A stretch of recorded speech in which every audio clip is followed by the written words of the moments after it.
दुश्मन को जान कहते हैं, हम अपनी जान के दुश्मन को अपनी जान कहते हैं। मोहब्बत की इसी मिट्टी को हिंदुस्तान कहते हैं, तो दुनिया को सुनाई दे उसे कहते हैं खामोशी, जो दुनिया को सुनाई दे उसे कहते हैं खामोशी, जो आंखों में दिखाई दे उसे तूफान कहते हैं, जो आंखों में दिखाई दे उसे तूफान कहते हैं।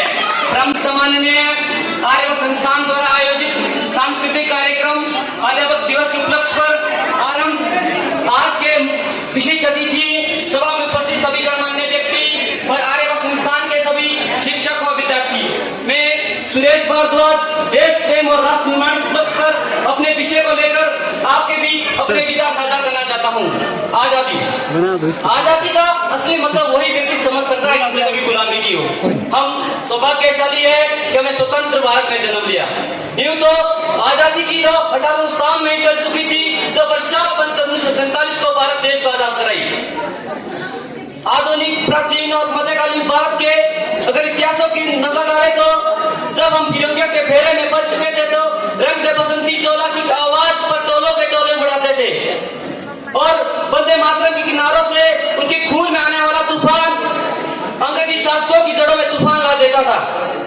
उसके बाद 1962, 65 और 71 के युद्धों में अपना सुहाग गंवा देने वाली औरत जब घर के हालात ये हो जाया करते थे कि प्यार भी भरपूर गया, मांग का सिंदूर गया, प्यार भी भरपूर गया, मांग का सिंदूर गया, नन्हे नन्ही हालों की लंगोटियां चली गई, छोटी छोटी बेटियों की चोटियां चली गई, बाप की कमाई गई, भाई की पढ़ाई गई, एक ऐसा विस्फोट हुआ पता नहीं चला, नहीं पूरे जिस्म की बोटियां चली गई। आज के लिए एक आदमी मरा है साहब, मेरे घर की तो रोटियां चली गई, मेरे घर की तो रोटियां चली गई। और हालात पैदा हो जाने के बावजूद भी एक माँ अपने पुत्र को सरहद पर दुश्मनों की ध्वजा उड़ाने के लिए भेज देती थी और उन्हें पत्र लिखकर कहती थी, अम्मा ने खत लिखा है बड़े चाव से, अम्मा ने खत लिखा है बड़े चाव से, पुत्र मेरे ना घबरा जाना, अम्मा ने खत लिखा है बड़े चाव से, पुत्र मेरे ना घबरा जाना, एक इंच भी पीछे ना हट जाना, चाहे इंच इंच कर जाना, चाहे इंच इंच कर जाना। उस दौर में पूरा परिवार, पूरा समाज इस प्रकार से अपनी देशभक्ति साबित कर रहा होता था, क्योंकि यह उस दौर की देशभक्ति की कसौटी थी। ना मस्जिद को जानते हैं, ना शिवालों को जानते हैं, ना मस्जिद को जानते हैं, ना शिवालों को जानते हैं। जो पेट के भूखे होते हैं साहब, वो सिर्फ भोजन के निवालों को जानते हैं, वो सिर्फ भोजन के निवालों को जानते हैं। अपने परिवार, अपने समाज और अपने देश के लिए समर्पण का ही भाव देशभक्ति है।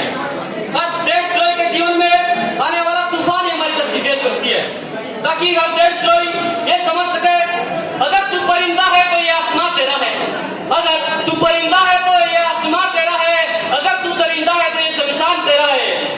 भाईचारे से रहना है तो रहे जमीन पर, भाईचारे से रहना है तो रहे जमीन पर, वरना ये कब्र भी तेरी है और ये कब्रिस्तान भी तेरा है। मजदूर को मजदूर समझे, मजबूर नहीं, गरीब को काम दीजिए दान नहीं, गरीब को काम दीजिए दान नहीं। अगर दान देने की इतने इच्छुक है तो जीते जी रक्त दान दीजिए और मरने के बाद अंग दान देकर किसी मरते हुए को जीवन दान दीजिए। यही सच्ची देशभक्ति और राष्ट्रभक्ति है। ना सरकार मेरी है, ना रब मेरा है, ना सरकार मेरी है, ना रब मेरा है, और ना ही ये बड़ा सा नाम मेरा है। बस इतनी सी बात का गुरूर है साहब, मैं भारत का हूँ और ये भारत मेरा है। परंतु एक वैचारिक बीमारी मुझे हमारे समाज में नजर आती है। कहा जाता है कि हम दुनिया का सबसे बड़ा लोकतंत्र है, जहाँ हिंदू पैदा होते हैं, मुस्लिम, ईसाई, सिख पैदा होते हैं, परंतु बदकिस्मती केवल इंसान पैदा नहीं होते। मेरे विचारों में ना हिंदू की जरूरत है, ना मुसलमान की जरूरत है, ना हिंदू की जरूरत